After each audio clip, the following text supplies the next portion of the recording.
සුබ දවසක් කාලා හැමෝටම ඉතින් අවුරුද්දට අද මුං කැවුම් අතිරස කොකිස් අදන්න තමයි යන්නේ. ඉතින් මුං කැවුම් වලට මුං ඇට ටික කබලේ බැදලා හොඳට ග්‍රයින්ඩ් කරලා මෙන්න මේ වගේ පෙරලා ගත්තා. ඉතින් ඉස්සෙල්ලම මුං කැවුම් ටික මම පොල් ටික දාලා කියන්නේ පේස්ට් එක හදාගත්තා. හොඳට රවුන්ඩ් කරලා ඒ ටික වෙනම තියාගත්තා. මට ඔක්කොම වීඩියෝ ටික කරගන්න බැහැ. නමුත් මම ඔයාලට අවශ්‍ය නම් මට පුළුවන් ඉන්ග්‍රීඩියන්ට්ස් කියලා දෙන්න. අදට මෙතන ටිකක් කියලා දෙන්න. ඉතින් දඩි බිඩියේ මුං කැවුම් ටික හදාගත්තා.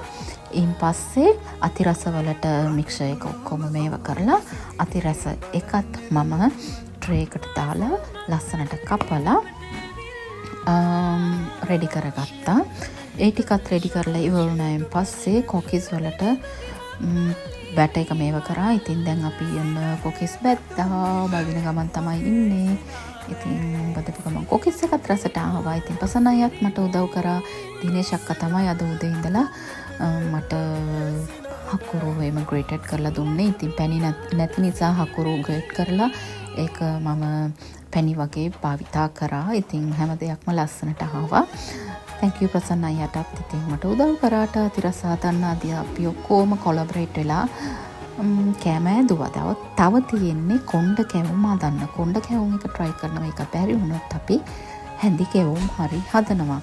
ඉතින් ඔන්න ඔහොම තමයි අද අපි කැවුම් හදන වැඩේ කරේ. ඉතින් කොහොම හරි සාර්ථක වුණා. ඉතින් චුට්ටක් මාන්සි හැමෝම දැන් රෙස් කරන ගමන් ඉන්නවා. ඉතින් ලහිලයි අපි ලෑස්ති වෙනවා සිංහල අලුත් අවුරුද්දට. එහෙනම් ඔයාලා හැමෝටම සුබ දවසක්.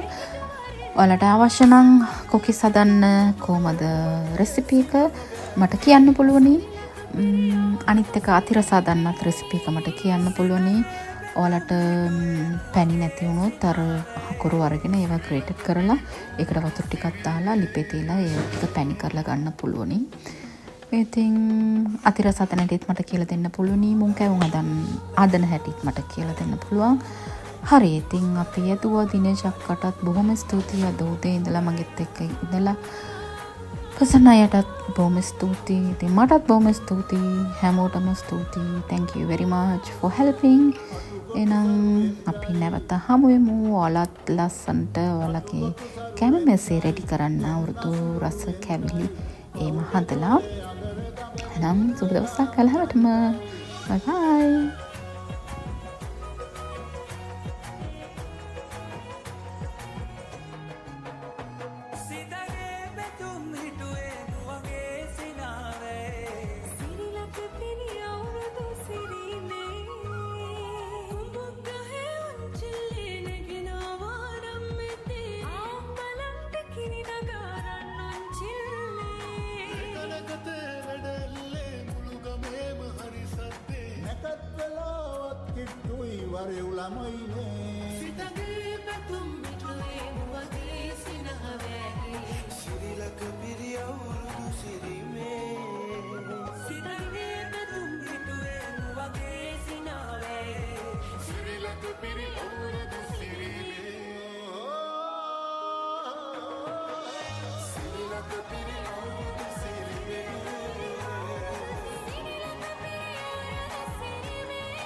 Could be